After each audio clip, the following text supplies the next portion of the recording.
Hello and welcome to another video on the Nicene Creed. We're almost finished here. So we're going to look at the phrase, and I look forward to the resurrection of the dead and the life of the world to come. What is this section teaching us? Well, first, all are resurrected, believers to eternal life and unbelievers to their second death. And Jesus mentions this in John 5, when those who have done good will rise to live, and those who have done what is evil will rise to be condemned. And when we talk about resurrection, we are talking about a physical resurrection. Paul talks about different kinds of bodies and things of that nature in 1 Corinthians 15, and it is interesting as many people read Paul in that section and think that he's talking about something that is immaterial because he uses things that are imperishable, unflesh-like. That said, the whole context of that discussion is the fact that there is a real resurrection from the dead that is very material, which would have been the background and the pushback from the Greeks in Corinthians. So it's a very real resurrection with new bodies that are made new. In this new world, believers will be rewarded and will live with God forever. So there is a reward for what they have done right in the body. That said, it is a perfect place.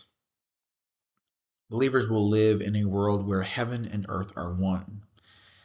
And this verse is a classic text looking forward to when New Jerusalem comes down from heaven and lives on earth. So there's no more division between God and people anymore. And I recently watched a show that imagined the afterlife from a mostly secular point of view. And it really highlighted for me that most people can't even imagine how good heaven is going to be. Because a lot of us imagine heaven being about an activity,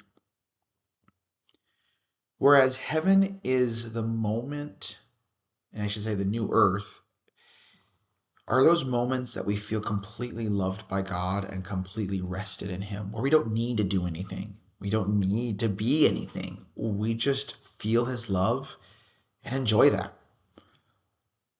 I know personally I've had moments like this where God's love just feels so overwhelming that I'm just satisfied. That's going to be forever.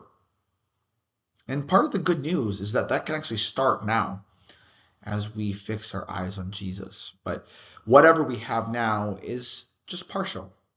What we have then, we will have jobs, we will have all these other things, but the only thing that can satisfy us for eternity is this connection between God and man and enjoying His love forever. And that's really what we're looking forward to. So those are the things that we confess.